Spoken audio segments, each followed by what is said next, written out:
Hi guys, Amy here. I'm back again with Metal Cardbots. Since this toy line keeps on giving me an amount of joy I haven't felt from Transformers for a long time. This time let's look at Blue Cop's rival, Wild Guardy.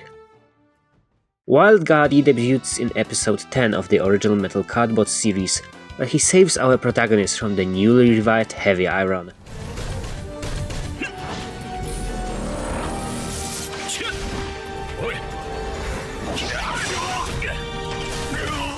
Distracting Heavy Iron long enough for Blue Cop to use his Megavolt punch to temporarily weaken him.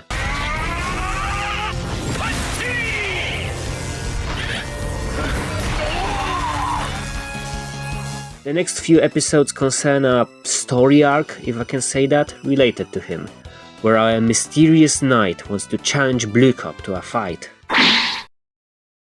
And as revealed in future episodes, he has a pretty interesting backstory, where back on planet Machina, he used to idolize Blue Cop as the greatest Star Guardian, dreaming to become one himself. But you know, with the planet going boom, I feel most of application boards got closed. His escape pod drifted through space, crash landing on Earth, probably sometime before the events of the show. There he was found by a young rich kid named Crest, who, thanks to his intelligence and endless wealth, managed to fix him up. Now fully recovered, Wild Guardy decided that becoming a Star Guardian is not enough. He needs to beat the last Star Guardian, taking on the role of the leader of all Cardbots. 이봐, 너 정체가 뭐야? 내 이름은 와일드 가디, 메탈 카드봇의 왕이 될 자다. After their fight, Wild Guardy observes our protagonist from the sidelines, and after many adventures related to some other characters, June finally manages to befriend him.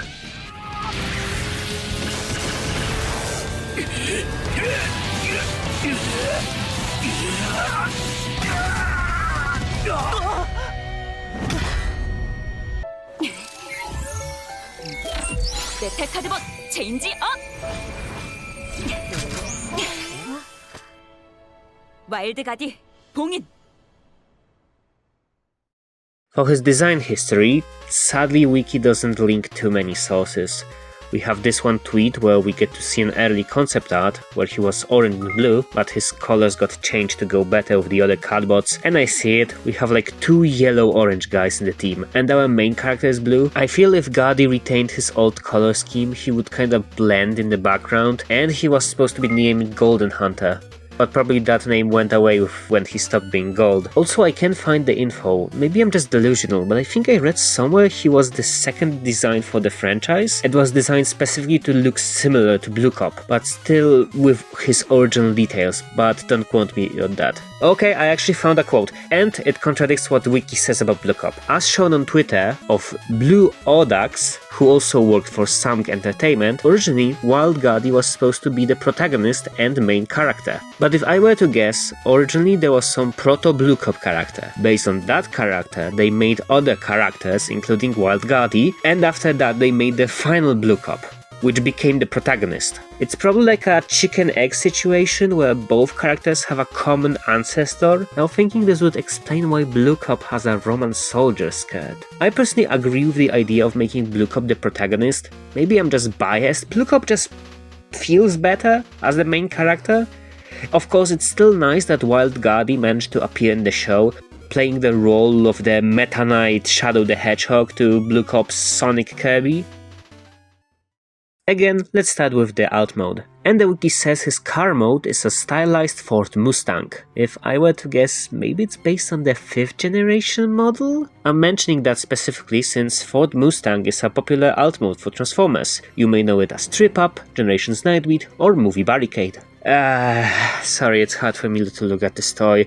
This shade of silver gives me a really big bootleg toy covered with soap quality plastic. The flat purple and translucent orange don't help. Sorry for starting off so negatively, but I feel like I got kinda spoiled by Blue Cop. A more cohesive and contrasty color scheme of the main colors and white was better, while here, orange and purple is okay, reminds me of like a honey cake, but this cheap ass silver and fiddly painted gold, sours my taste, and it's more of an issue with all Season 1 Cardbot toys, but ever since KR Brickbot pointed it out in my last video, the toys have rounded eyes. Even though in the show they are all rectangular, and now it will bug me till the end of time. Other than that, Wild Guardy has similar details in his alt mode to Blue Cop. Front and back lights, with backlights being the only drop of red on him. Wheels roll, spoiler is okay even though it's a bit flat. I don't really like the hole on the mask. It's the clip hole which will help Wild Guardy's backpack keep together in alt mode. At least it's a cool detail I noticed, that his petrol cap is only on one side of the alt mode. But yeah, Wild Guardy's alt mode is not the best. Let's see if the robot mode will change my mind. Transformation is really similar to Blue Cop, like the only different parts for him are the way legs flip around, so instead of having code from the back of his windshield, his spoilers form a pair of knee pads. From waist up it's mostly the same song and dance, front sides turn into shoulder pads, doors, bumpers and all the other jig kinda folds up. But I feel this build is more solid, probably due to lacking the code and more rounded shapes.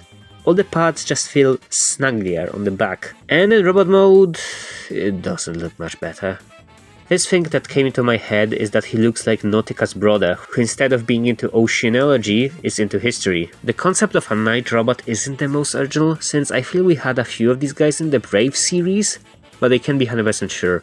When I think of night robots, my mind more goes into the direction of Super Sentai mechs, but all over the design is pretty cool. If Blue Cop felt like a re-2015 design, Wild Guardy gives me vibe of a Renaissance Fair Drift, or one of those late series Timera specific Creons, or the new Timelines figures. I wonder how a kid bash of Blue Cop and Wild Guardy would look like, since I feel Blue Cop's body would look better with the Roman soldier aesthetic, but then Blue Cop would maybe have this armor bikini and thong. I think my biggest issue is that I think Wild Guardy should be white. Maybe just my eyes are broken, but the animation model always seemed white to me. At least this really light platinum, like makes him look like a plum in chocolate. The marbled matte silver and orange aren't the best combination. Also, I need to address the elephant in the room, his giant, neon, orange crystal on his waist.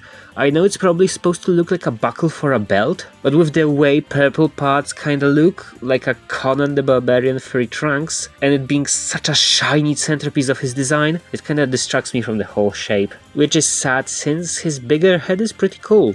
Of course, we again have issues of boring soulless robot eyes. Again, I'm guessing it's a leftover from the earlier part of the production, since the Golden Hunter era had similar details. Kinda sad he doesn't have any emblems on his ears, but I love his Centurion-like mohawk. Articulation is similar to Blue Cop's. Legs slightly move forward, legs move back, side to side, ass built for shoulders, elbows, and for some reason he has a slight wrist hinge. It isn't a wide hinge, just kind of flops around, so we can either have him in a bit of a curved A stance, or we can make him almost late for school. Wait, what is this? Some weird C-shaped plastic ring? To the expert! So based on the messages I got from KR Brickbot, there is a chance this plastic ring is included to make the neck not flop in the packaging. It does limit the articulation a bit, but it also makes the head much tighter. And yes, Blue Cop I reviewed earlier also has one. Whether you want to keep it, it's up to you. Also ignore the amount of continuity errors in the video, since pictures are taken out of order of me discovering to remove it. Okay, so now let's move on to the accessories. Wild Guardy's main weapon is the Wild Caliber, a short sword used by him in the show, which in the show is purple, while the toy has it in silver. I guess they ran out of space of purple plastic, or it was an error. I don't have a lot to say about the weapon. It reminds me of like old-timey Power Rangers figures, where accessories were cast in the same plastic. I don't want to be a doomsayer, but I feel this part would be lost by kids in the future. But that's not all, since like all of the Cardbots, we of course have the metal card. It's again cast in this ugly grey. Like come on, it looks like a bootleg. The card unlocks lights and sounds in the metal breath, which I still don't know. But we are here for the main accessory of the toy. Wild Guardy's metal card weapon is an accessory to his sword, called the Wild Shield. A pretty giant slab of defensive meat. I know we often joke about lazy shields in Transformers, where it's either just a chunk of his detached alt mode that gets a peg, or a tiny little buckler that can shield a bot for shit. But this feels like a way to eat your cake and have it too.